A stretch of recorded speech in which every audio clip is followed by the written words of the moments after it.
इस कार्यक्रम के पुण्यार्चक हैं वंडर सीमेंट, फर्क नजर आएगा।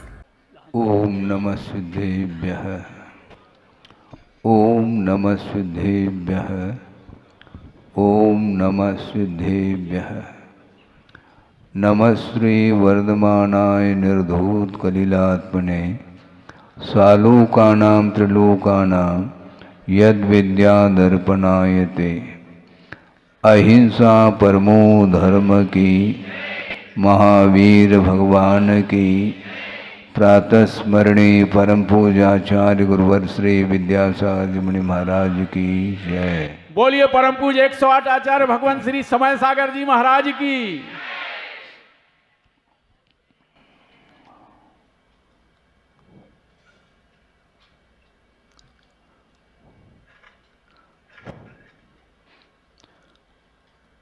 आत्मा के पास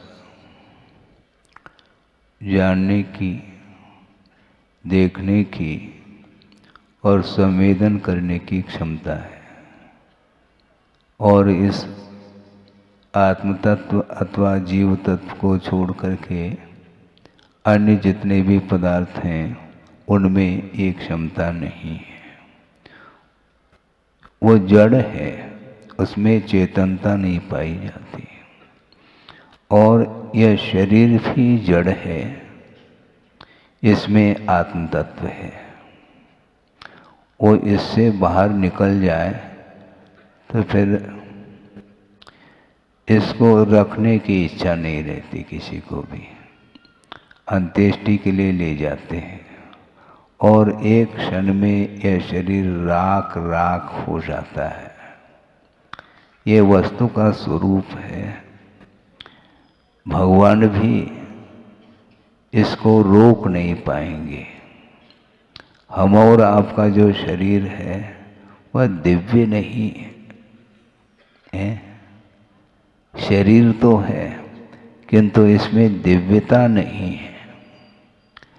और जो स्वर्गीय सौधर्म इंद्र है उनका दिव्य शरीर है, सप्त धातु से रहित है। और उसके समान और अन्य जो देवगण हैं उनके शरीर में हम और आपके अपेक्षा से भले दिव्यता रहे, किंतु सौधर्म इंद्र के साथ तुलना करते हैं तो उनकी दिव्यता भी कोई मायना नहीं रखती है। इसके बावजूद भी वह सौधर्म इंद्र प्रभु के चरणों में नतमस्तक हो रहा है। तो प्रभु के चरणों में नतमस्तक हो रहा है, इससे स्पष्ट है कि सौधर्म इंद्र के शरीर की दिव्यता के सामने प्रभु की जो शरीर की दिव्यता है वो अद्भुत है। समस्या एक और है, वह आपके सामने रख रहा हूं।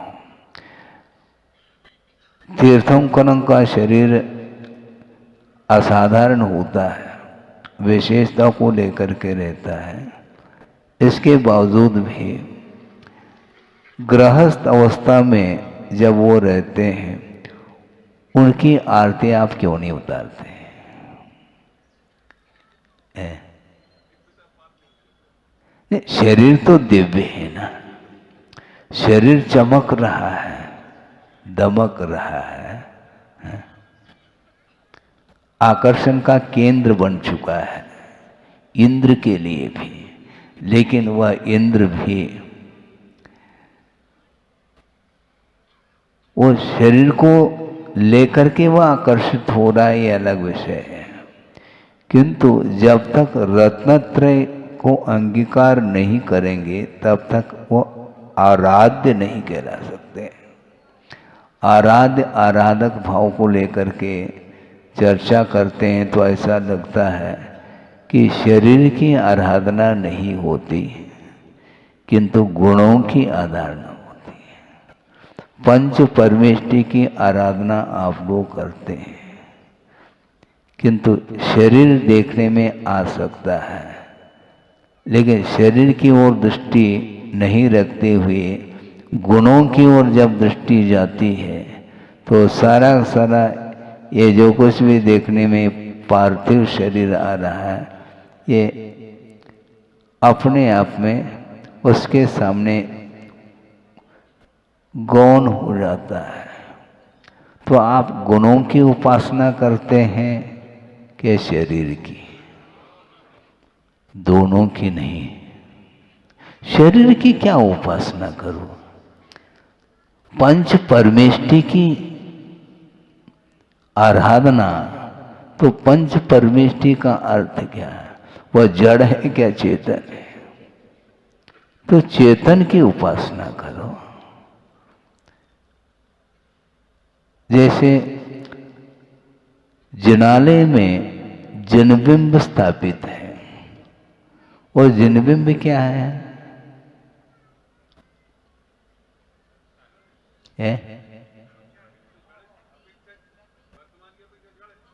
जड़ ही है ना? अच्छा, हम ये पूछना चाहते हैं, उसका उत्तर देना है, क्योंकि प्रवचन में कभी कभी इस प्रकार के प्रसंग रखने से अर्थ खुलता है। बहुत अच्छी प्रतिमा बनी है, किंतु अभी वह प्रतिष्ठित नहीं है। आप पूजा क्यों नहीं करते? अभी तो आप कह रहे हैं शरीर की पूजा।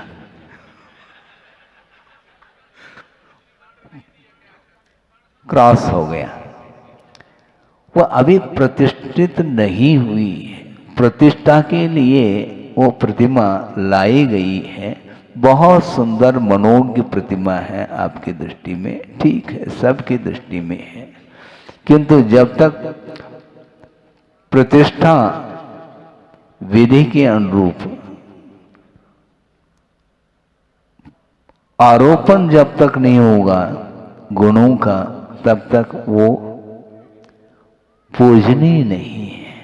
तो इसे स्पष्ट है, आपकी दृष्टि भी शरीर की ओर नहीं, गुणों की ओर है। तो इसलिए हम कहना चाहते, उस समय शरीर को भी आप शामिल कर रहे थे, शरीर को शामिल नहीं किया जा सकता। इसलिए गुरुदेव ने ये कहा कि वंदना करना सीखो, क्योंकि वहां पर जिनबिंब के सामने जब हम खड़े होते हैं तो केवल आकृति आती है, आकृति के भीतर जाना चाहिए, क्योंकि वह निराकार है, आत्म तत्व है। निराकार सागर जी भी यहाँ पर हैं।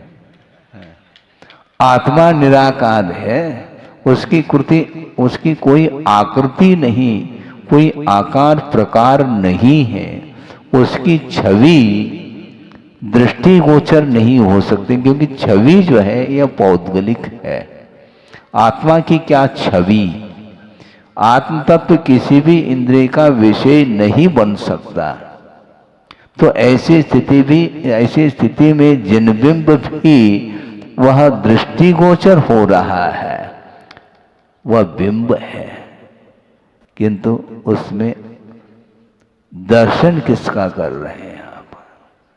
प्रतिमा का नहीं। प्रतिमा के भीतर जो उनकी वीतरागता है, उस ओर ध्यान देने की आवश्यकता है। उसमें भाव आ जाते हैं, इसमें भाव लाए गए हैं। हाँ, क्योंकि वो पाषाण था, पाषाण अभी भी है, किंतु एक आकृति, एक रूप दे दिया, मॉडल जिसको बोलते हैं, किंतु उस ओर ध्यान न देते हुए गुणों की आराधना की जाती है, गुणानुवाद जिसको बोलते हैं।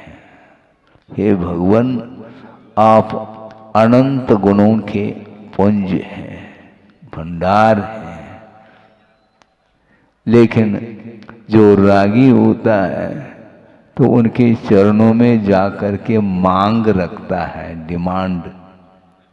क्या मांग रखता है? भगवान, मैं एक स्वर्ण का छत्र ले आया हूँ और आपके ऊपर इसको लगाऊंगा, छत्र को, और इसके निमित्त से क्या, हाँ, मतलब माला माल के लिए छत्र चढ़ा रहा है। अब सोचो, विचार करो।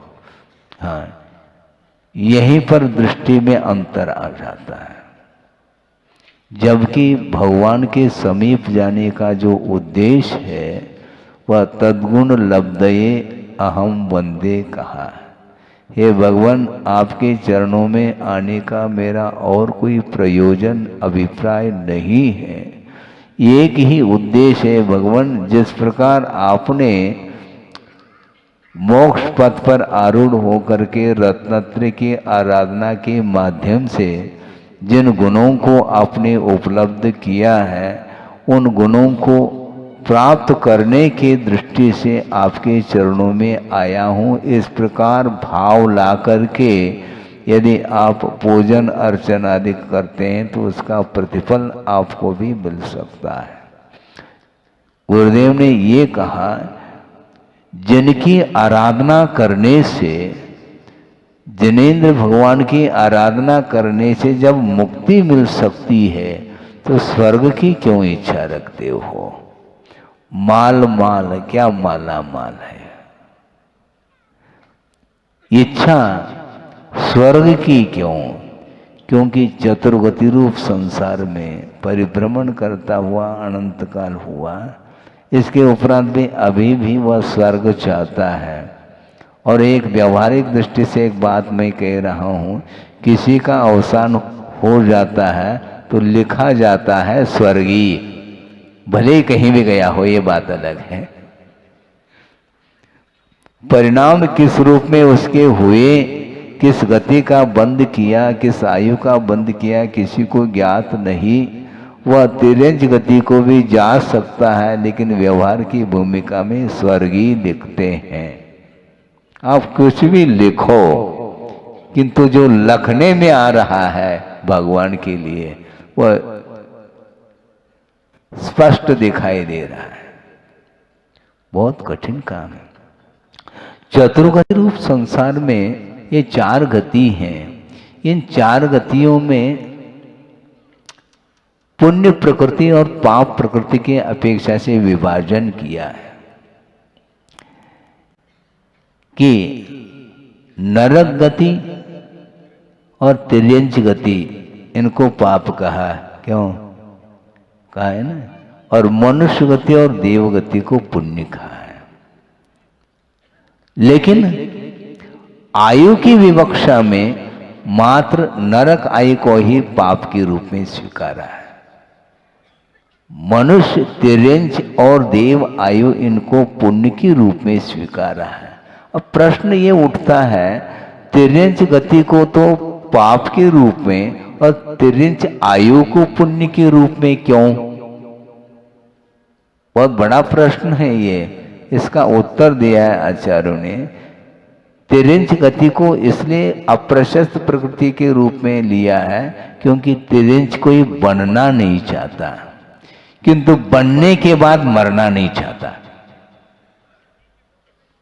हाँ, इसलिए वो पुण्य। नरक गति में जो जीव गया है, जो नारकी बना है, वह निरंतर मरने की इच्छा रखता है। भयंकर वेदना है, सागरोपम आयु तक वह शारीरिक दुख का अनुभव कर रहा है, जिसको आप छड़ाला में पढ़ते हैं, तिल तिल करे देह के खंड। उसको देख करके वो भयभीत है, वह चैन नहीं उसको ये क्षण के लिए, और वह इच्छा रखता है जल्दी जल्दी मैं मर जाऊं, किंतु तिल तिल करे देह के खंड होने के बाद भी वह पारे की भांति वह शरीर पुनः जुड़ जाता है और पुनः वही दुख। वेदना जो तिर्यंच गति में जो वेदना है उसके अपेक्षा से अनंत गुनी वेदना नरक गति में है, इसलिए जल्दी से जल्दी वह मरना चाहता है, किंतु आचार्य कहते हैं उसका अकाल मरण संभव नहीं है।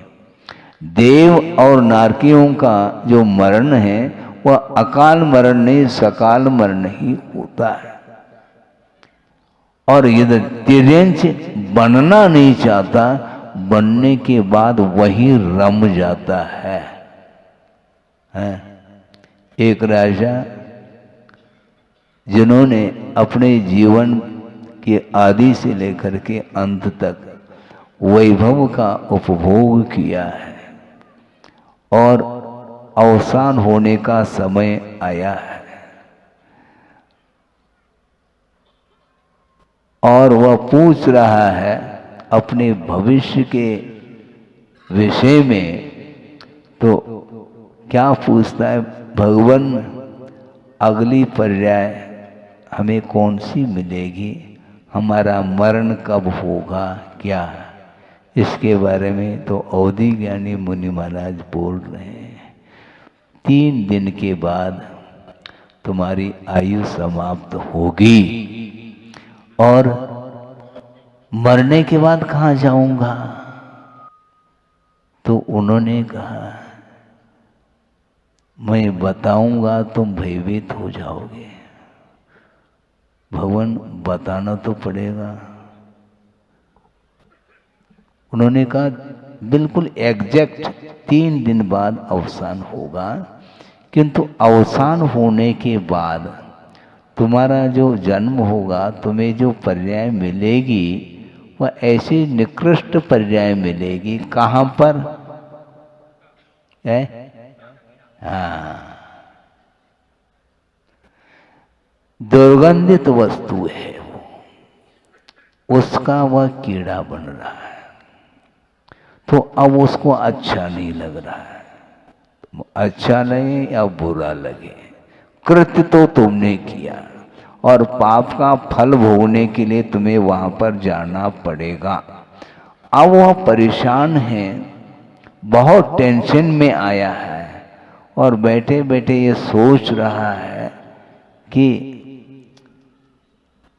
राजकुमार को बुलाया, देखो इस प्रकार जो है भविष्य हमारा जीवन इस रूप में आने वाला है सामने, इसलिए ऐसा करो, क्या मरण होगा 3 दिन बाद और मर करके जहाँ पर मैं उत्पन्न हो जाऊंगा उसको बता दिया कि दुर्गंधित जो पदार्थ है विष्ठा का कीड़ा हो जाऊंगा। ऐसा अवधि ज्ञानी मुनि महाराज ने कहा है और उनके वचन असत्य नहीं निकल सकते हैं। इसलिए जिस समय मैं उत्पन्न हो जाऊंगा उसी समय एक लठ लेकर के आ जाना और लठ से प्रहार कर देना। सुन रहे हैं आप? हाँ, वो कह रहा है। तो ठीक है, राजकुमार ने सोचा 3 दिन व्यतीत हुआ, जाकर के देखता है, बस एकांत क्षण भी नहीं लगा, उसमें से एक बड़ा कीड़ा आ गया, लठ लेकर के खड़ा है, जैसे मारने के लिए प्रहार करता है वह अंदर चला जाता है। बार बार प्रहार करने के उपरांत भी उस चपेट में नहीं आता, वो भीतर चला जाता है। तो वह सोचता है कि हो सकता है हमारे पिताजी का जीव ना हो, ये भी संभव है। जा करके पुनः मुनि महाराज को पूछता है, भगवान ये क्या बात है, आपकी वाणी तो बिल्कुल ठीक निकली कि 3 दिन के उपरांत अवसान तो हुआ और वह कीड़ा भी हुआ है, लेकिन वह लठ के लिए उन्होंने कहा था लठ से प्रहार कर देना, किंतु वो भीतर क्यों जाता है? वो ऐसा तो नहीं कि वह कोई दूसरा जीव हो, नहीं, तुम्हारे पिताजी का ही है, तो वह बचना क्यों चाहता है? तो ये कहा गया जहाँ पर जो उत्पन्न होता है उसको उसी में वही रम जाता है। आपके लिए वह दुर्गंधित पदार्थ है, किंतु उसके लिए वही इष्ट है। यो यत्र रमते तस्मात् अन्यत्र स न गच्छति कहते हैं। जो जहाँ पर रहता है रममान होता है तो वहाँ से वह छोड़ना नहीं चाहता, इसलिए तिर्यंच मरना नहीं चाहता, जाना कोई भी नहीं चाहता। हाँ, वहाँ पर रम जाता। इसको बोलते हैं विषय। पंचेंद्रिय के जो विषय हैं इसका ये तासीर है, ये प्रकृति, इसका स्वभाव यही है। एक ही वस्तु भिन्न भिन्न समय पर वह इष्टानिष्ट के रूप में प्रतीति में आती है। जो आपके लिए अभीष्ट है, अगले क्षण में वही अनिष्ट संभव है।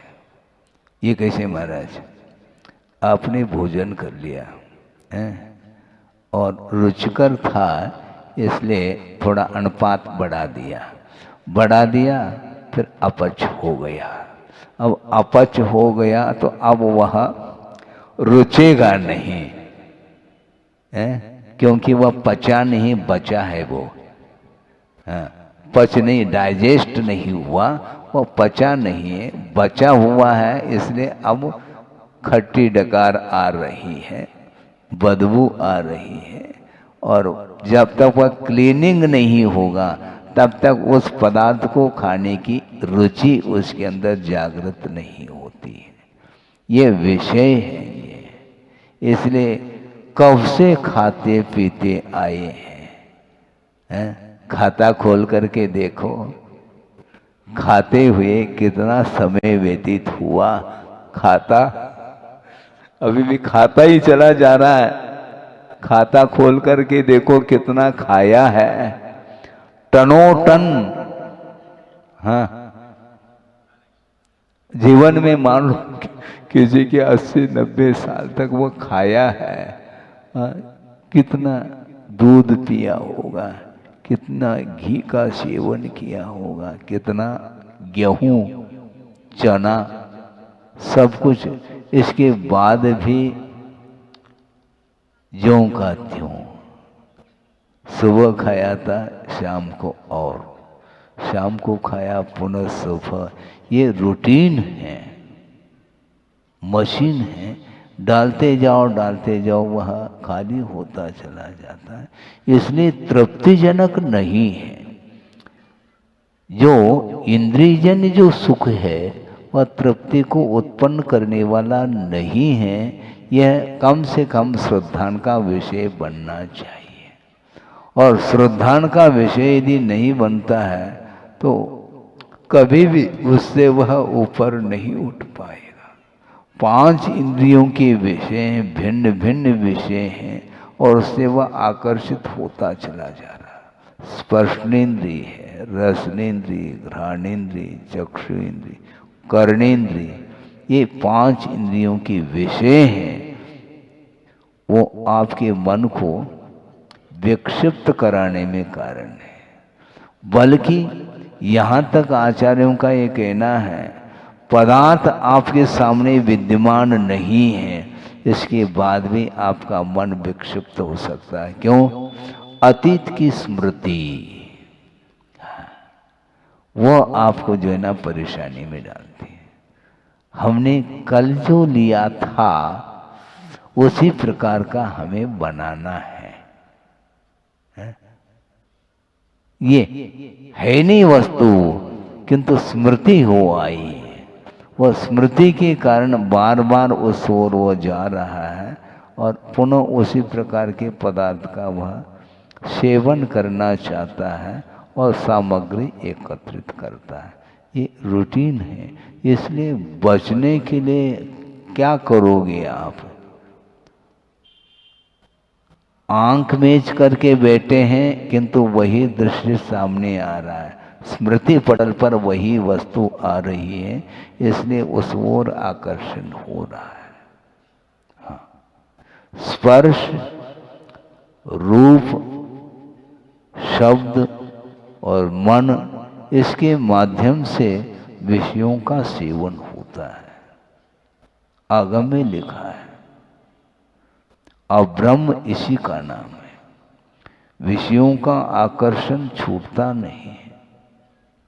इसलिए रूप के माध्यम से भी घंटों व्यतीत कर रहा है। वो चित्र में क्या है? वो विचित्र है संसार। चित्र को देकर के वह आकर्षण, स्क्रीन पर क्या देखने में आ रहा है, मोबाइल में क्या देखने में आ रहा है, सिवाय राग के अलावा कुछ है ही नहीं है। लेकिन वह छूट नहीं रहा। क्यों नहीं छूटता? प्रभु का दर्शन कर ली, उसमें तृप्ति का अनुभव नहीं तुम्हें। पूजन अर्चन अभिषेक आदि कर लिए, उसके बाद जा कर के पुनः टेलीविज़न के सामने मोबाइल के सामने चित्र देखना चाहता है, वहाँ पर क्या है, वो भगवान का चित्र है क्या? राग, यह राग आग दहे कहते चले जा रहे हैं, इसके उपरांत भी हम छोड़ नहीं पा रहे हैं। कैसा लगता है? एक क्षण तो वह था जिस समय बिल्कुल वैराग्य का भाव जागृत हो रहा है, और उधर उस परिसर से बाहर जाने के उपरांत वही घोड़ा और वही मैदान। देखने के उपरांत भी अन्वेष देखने योग्य प्रभु हैं, साक्षात समूह शरण में विराजमान हैं। उनके दर्शन पूजन अर्चन स्तुति वंदना आदि करने के बाद भी वह पुनः बाहर जाने का मन हो रहा है।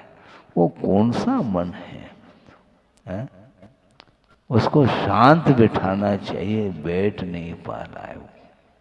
मतलब प्रभु से भी ऐसी कोई आकर्षित वस्तु है क्या जिसको प्राप्त करने के लिए वह चक्री जा रहा है? भरत चक्रवर्ती है वहां पर, क्या है हवेली में? आए क्यों थे? प्रभु के दर्शन के लिए आए थे, और 4 बार दिव्य ध्वनि का श्रवण करने के उपरांत भी अभी भी मोह के संस्कार समाप्त नहीं हो पा रहे हैं। वो कैसे होंगे वो समाप्त? फिर क्या करें महाराज? करना कुछ नहीं, जो किया है वह नहीं करना बस। हाँ, जो अभी तक किया है वह न करें, जो नहीं किया है उसको करना है। क्या प्राप्त नहीं किया? मोक्ष प्राप्त नहीं किया, उसको करना है। मोक्षार्थी है। आप कौन हो? मोक्षार्थी हो क्या धनार्थी? धन की इच्छा रखता है और अनेक प्रकार के वस्तुओं की इच्छा को लेकर के संसारी प्राणी चल रहा है। इसलिए उसकी पूर्ति जहाँ पर होती वहीं पर वह रम जाता है। किंतु मुमुक्षु मोक्ष को प्राप्त करने, छोड़ने की इच्छा, जोड़ने की नहीं। क्या सुन रहे हैं? जोड़ने की इच्छा नहीं, छोड़ने की इच्छा। बहुत कठिन है महाराज। 1 2 2.5 पौने 3 ये बोला जा रहा है, वो छोड़ ही नहीं पा रहा। क्यों? वो छोड़ ही नहीं पा रहा। अब क्या कहा जाए? 99 और बोल देता। अरे 99 का चक्कर है ये, और क्या है ये? वो अटैचमेंट, अर्थ के प्रति, धन के प्रति जो लगाव है वो छूटता नहीं। इसलिए क्षायिक सम्यक दृष्टि चक्री होने के उपरांत भी उसी भव से उनको मोक्ष प्राप्त होना है। मोक्ष की उपलब्धि होगी उसको, यह भी ज्ञान में है, अवधि ज्ञान भी है, सब कुछ है। लेकिन वर्तमान में जो कुछ भी विषय उपलब्ध हो रहे हैं उससे वो ऊपर उठना नहीं चाहता। इसी को बोलते हैं मोह। मोह महामद पियो अनादि बोल रहे हैं सब। हाँ, वो पंक्ति रटी हुई है, बोलते चले जा रहे हैं और करना वही। कब छोड़ पाएंगे?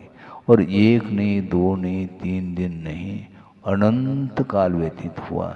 1 भव 2 भव नहीं, अनंत भव निकल गए। रिलेशन याद है तुम्हें? कोई याद नहीं है।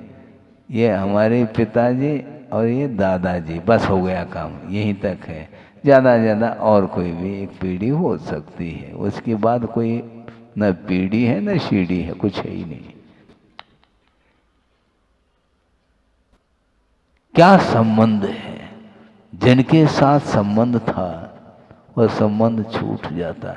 जिस व्यक्ति के साथ आपका अतीत का जो संबंध था वह मित्र के रूप में था, किंतु वर्तमान में वह शत्रु के रूप में संबंध हो रहा है।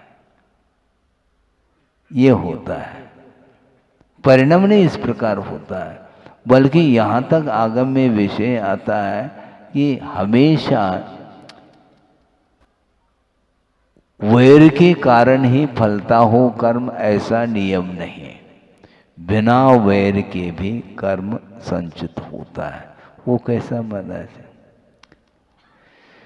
दो व्यक्ति हैं मान लो, कोई भी समझाने के लिए कहा जा रहा, और ये आगम के रूप में घटित हो जाता है। दो व्यक्ति है जो परस्पर में घनिष्ठ संबंध है, मित्रता के साथ, स्नेह के साथ जीवन व्यतीत हुआ, और अत्यधिक आसक्ति होने के फलस्वरूप उन दोनों का जब अवसान होता है, दोनों अधोगति के पात्र होते हैं, और वहाँ पर जा कर के परस्पर में वैर, मार काट।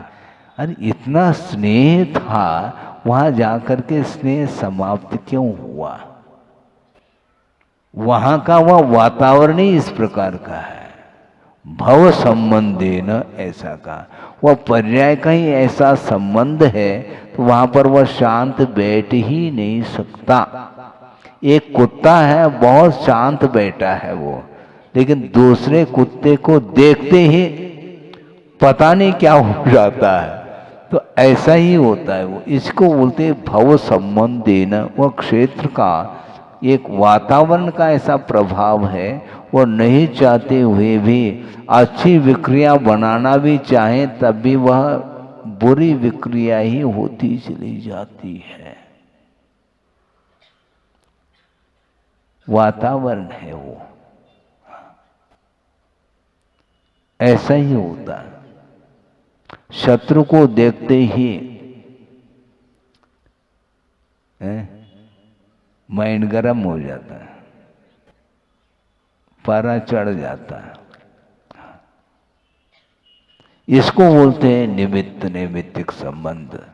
तो इसीलिए कि स्नेह भी भयानक है। क्रोध, मान, माया और लोभ, ये चार कषाय है।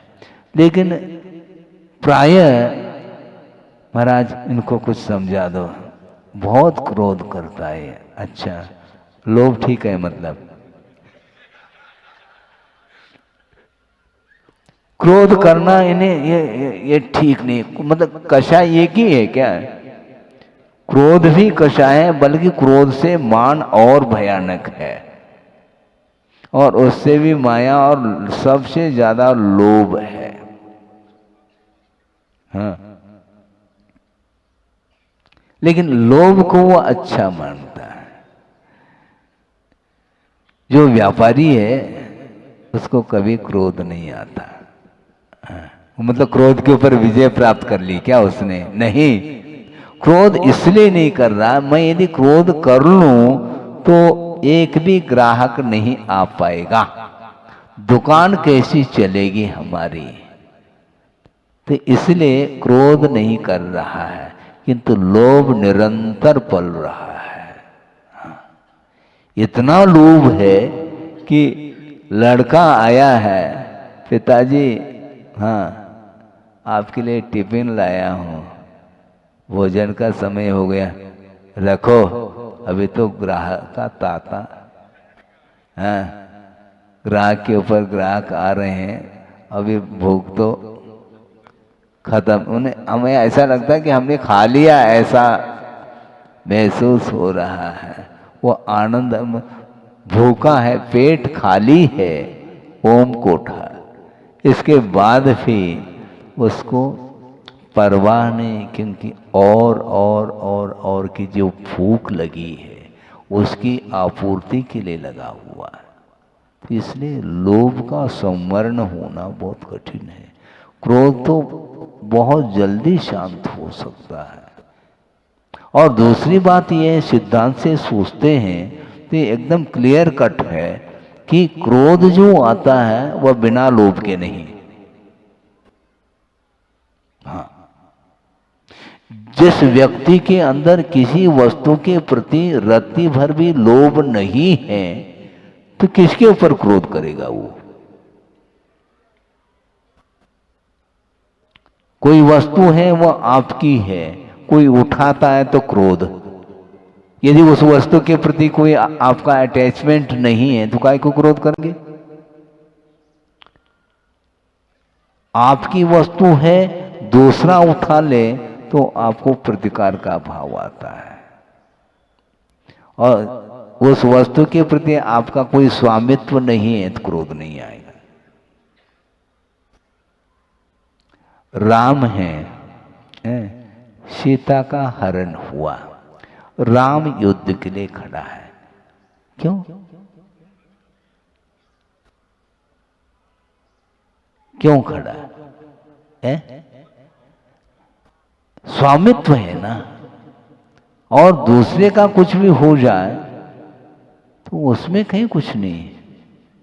जहां अपनत्व है तो वहां पर यदि मान लो व्यवधान उपस्थित होता है तो उसका तत्काल प्रतिकार करने का भाव आता है।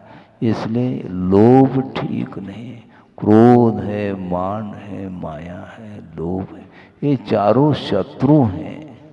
और इसका हम महाराज, ये आपका ही लड़का है, इसको समझाओ। हाँ ठीक है, रख लो, आप चले जाओ।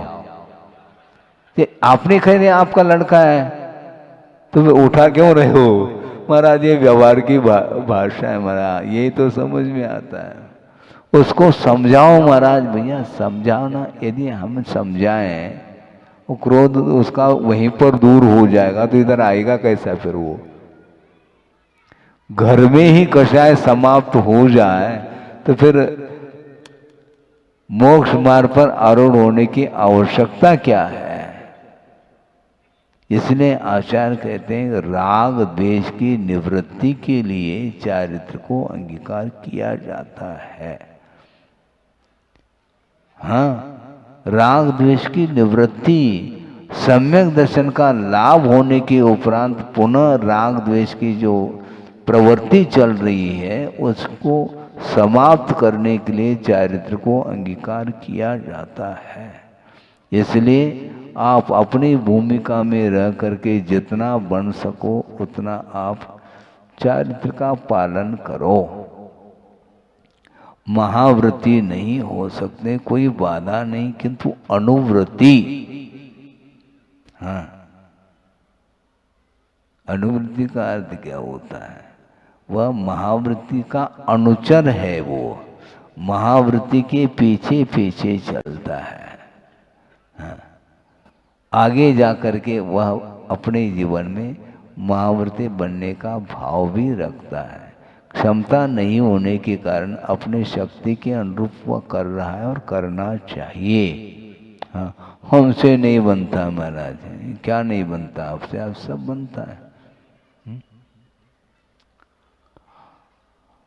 महाराज। उठने बैठने की क्षमता नहीं है, कमर है, झुकता नहीं है, झुक जाए तो सीधा नहीं कर पाते। अच्छा, हम सीधा कर देंगे, कैसे कर देंगे? हाँ, वो वृद्ध भी क्यों न हो, कमर टेढ़ी है, उठने बैठने की क्षमता नहीं कह रहा है वो। और मान लो सड़क से जा रहा है और मान लो हरा हरा 100 का नोट यदि मान लो, हाँ, आराम से तो वो अभी तो कमर सीधी नहीं हो रही थी, झुक नहीं रहे थे, उठाना बिठाना पड़ रहा था और सेल्फ ही सब काम कर लिया उसने। अब वो सोचो विचार करो, ये कहाँ से क्षमता आ गई। कहना अलग वस्तु, किंतु विषय कहते ही बस पैरालिसिस भी ठीक हो जाता है। हाँ, जान आ जाती है। हाँ, हाथ महाराज हाथ उठता ही नहीं है। ग्रहण कैसा किया उसको। तो विषय की ओर दृष्टि जाती है तो शक्ति पता नहीं न जाने कहां से आ जाती है। हाँ। और स्वाध्याय करो, कुछ दिखात नहीं महाराज। अच्छा और न्यूज़पेपर पढ़ रहा है, बताओ वो देखने में आ रहा है आपको, और जनवानी दिखात नहीं है, कुछ सुनने में नहीं आता। अच्छा, और मोबाइल की बात पकड़ लेता है।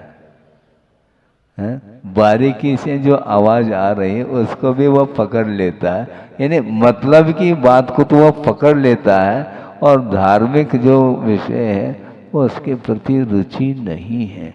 इसलिए जो जहाँ पर जाता है वो वहीं पर रम जाता है। इस अपेक्षा से ही तिर्यंच आयु को प्रशस्त प्रकृति में लिया है। इसलिए अनंत काल हो चुका है, इस ओनली रिपीटेशन, पुनरावृत्ति हो रही है, ज्यादा कुछ नहीं है। बार बार भिन्न भिन्न भिन्न भिन्न समय पर भिन्न भिन्न पर्यायों को धारण कर लेता है और पुनः अवसान हो जाता है, पुनः जन्म लेता है। ये परंपरा टूट नहीं रही है। मोह की परंपरा को तोड़ने के लिए ही ये साधन है, देव शास्त्र और गुरु। सोचो विचार करो, आप संगी हैं क्या असंगी? संगी है ना, सैनी हैं आप, लेकिन अभी भी नसीनी पर चढ़ रहे हैं आप। सैनी है, और जो सैनी नहीं वह असैनी है। लेकिन क्या अभी नसीनी पर चढ़ना चाहो? मन का उपयोग करो। मन विचार विमर्श करने की क्षमता मन के अंदर है, इसके बाद भी वह मन का उपयोग नहीं कर रहा है, सदुपयोग नहीं करता। और मन का यदि दुरुपयोग कर लेगा तो पता नहीं कितने काल के लिए वह उसको मन नहीं मिलेगा फिर। हाँ, सागरोपम आयु तक बोले आप आगम पढ़ो तो आपको चकरा जाएंगे। आप अनंत काल असंख्यात पुद्गल परावर्तन तक वह असंगी से असंगी असंगी असंगी चला जा रहा है। ऐसा क्यों?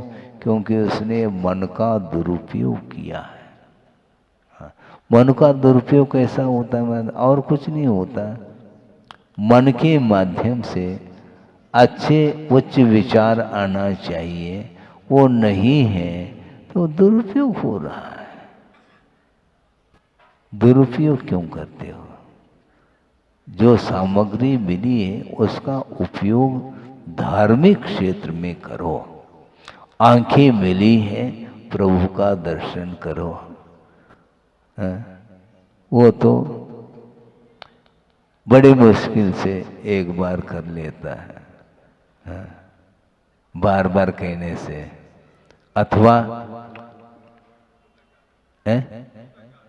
हाँ लोकाचार। बहुत अच्छा अच्छे शब्द का प्रयोग किया आपने। को का कहे, हाँ ये है, क्योंकि वही अड़ोस पड़ोस के लोग जा रहे हैं और हम भी यहीं पर उड़ के आमने सामने दिखते हैं दिन भर, वो क्या कहेंगे देखो।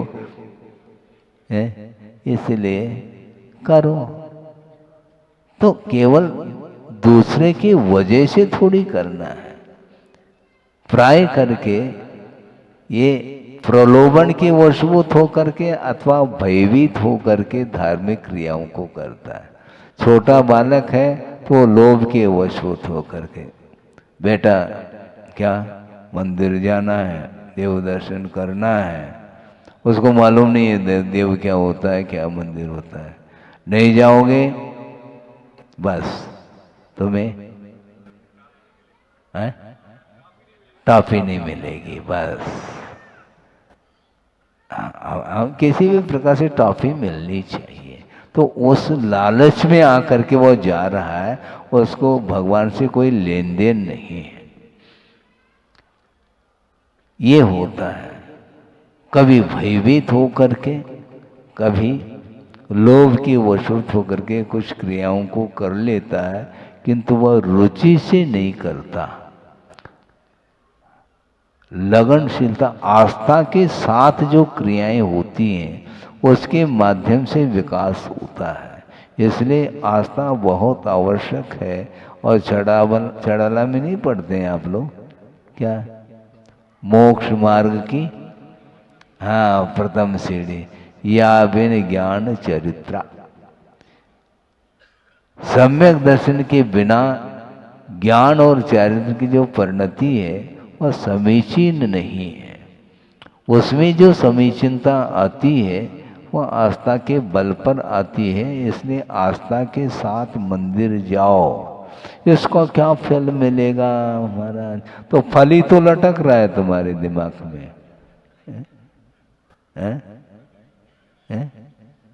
निरपेक्ष यदि मान लो अपेक्षा रखना भी चाहो तो केवल कर्म क्षय की अपेक्षा के साथ आप प्रभु की आराधना करो।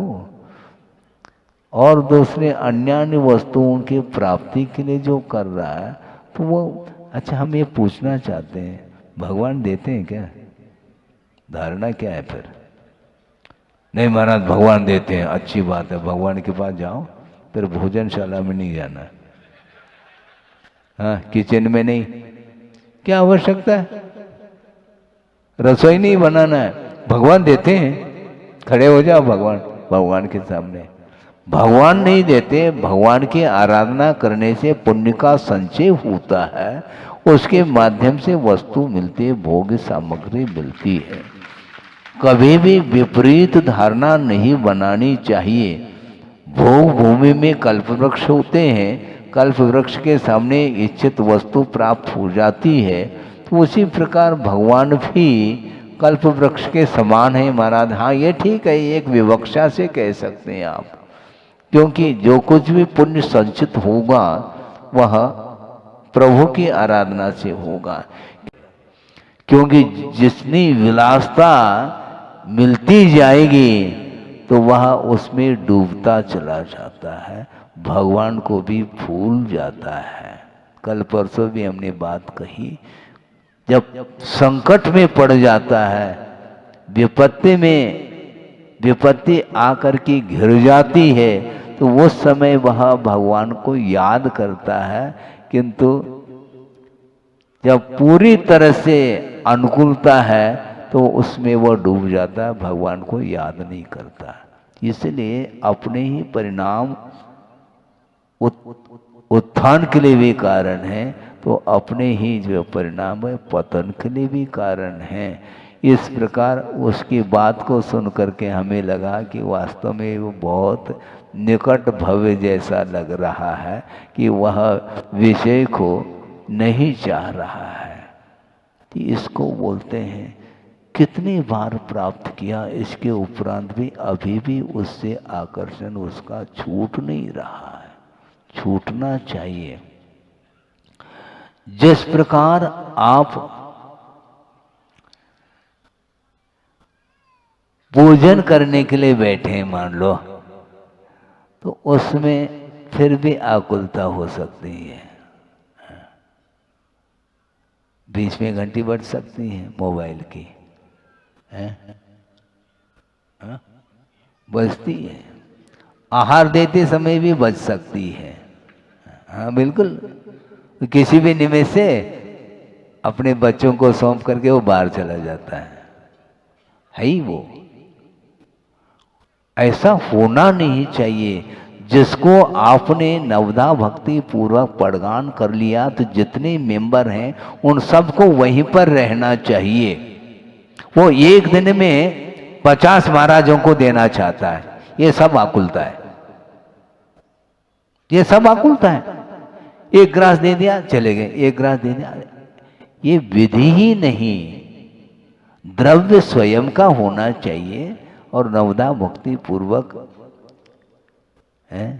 आकुलता रहित होकर के आप आहार कराओ, फिर बाद में अन्य कार्य करो।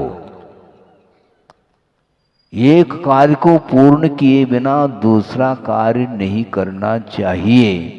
मैं बार बार इस विषय को रखा है, पुनः आपके सामने वह रखना चाहता हूं। वो ये है कि मान लो आप पूजन के लिए बैठे हैं, ठीक है, भगवान के चरणों में, उस समय यदि श्रमण भी मान लो भगवान की वंदना करने के लिए आता है, तो वह उसका कर्तव्य वह अपने पूजन को न छोड़े।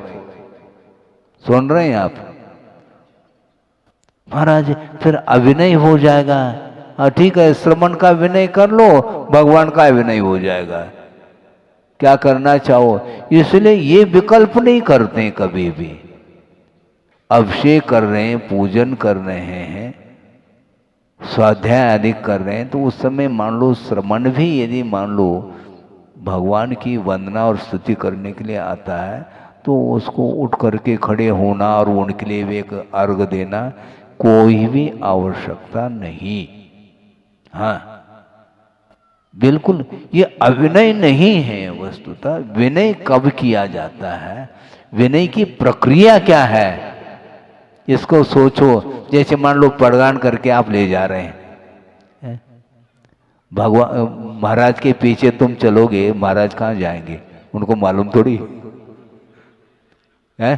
तो महाराज भगवान के आगे, महाराज के आगे चलेंगे तो अभिनय हो जाएगा, ऐसा थोड़ी होता अभिनय। अब विनीत भाव के साथ आइए महाराज, आइए महाराज, ऐसे कहते चले जा रहे हैं। क्योंकि आप कहाँ जाएंगे, किधर मुड़ेंगे, मुझे थोड़ी ज्ञात है। चौके में प्रवेश कराने के बाद भी हमें मालूम नहीं कि किस ओर मुड़ना है, इसलिए आपको आगे ही होना पड़ेगा।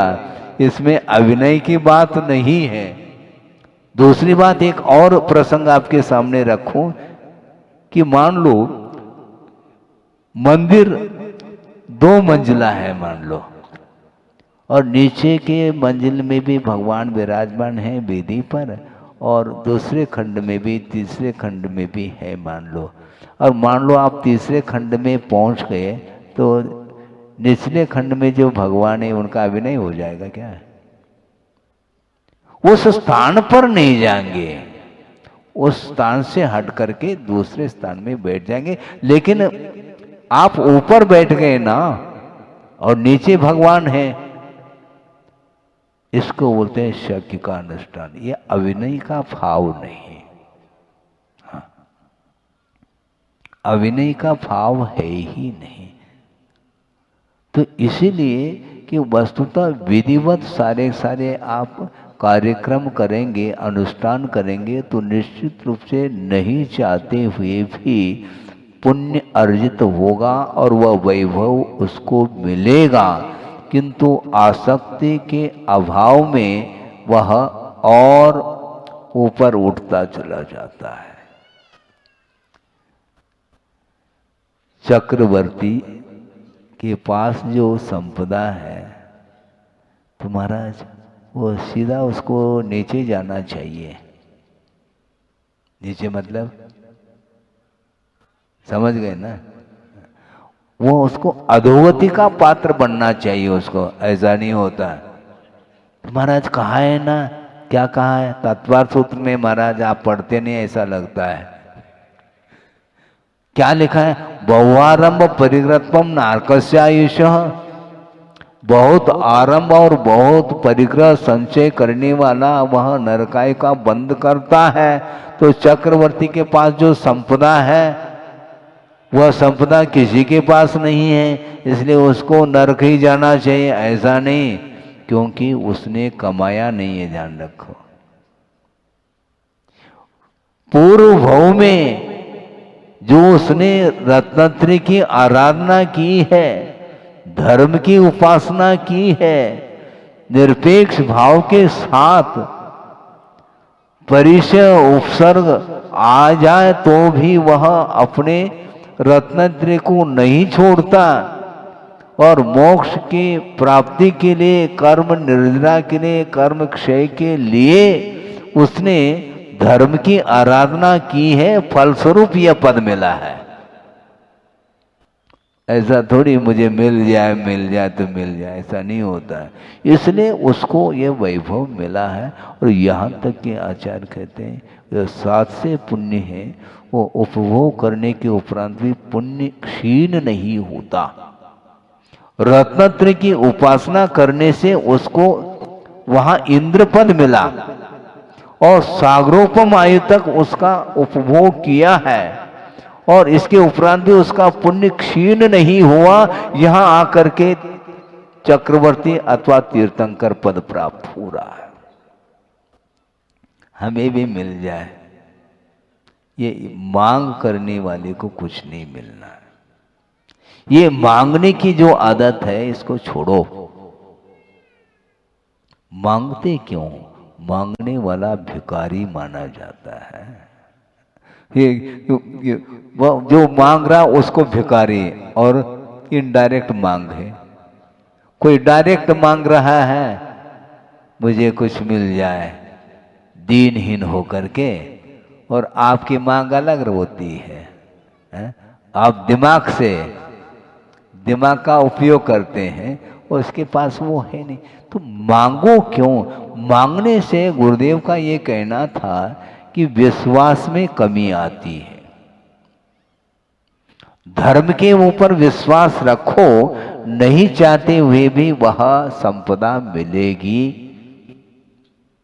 इसलिए चाहो नहीं और सम्यक दृष्टि नहीं चाहता, तो इच्छा के साथ करोगे तो नहीं होगा। ये निदान ठीक नहीं है। भोगों की आकांक्षा के साथ प्रभु की आराधना ठीक नहीं, किंतु कर्म क्षय के उद्देश्य को लेकर के यदि करता है तो निश्चित रूप से भगवान की आराधना करने से संसार का विच्छेद होता है। इस पवित्र भावना के साथ जो आराधना करता है वो उसके अंदर इच्छा है ही नहीं।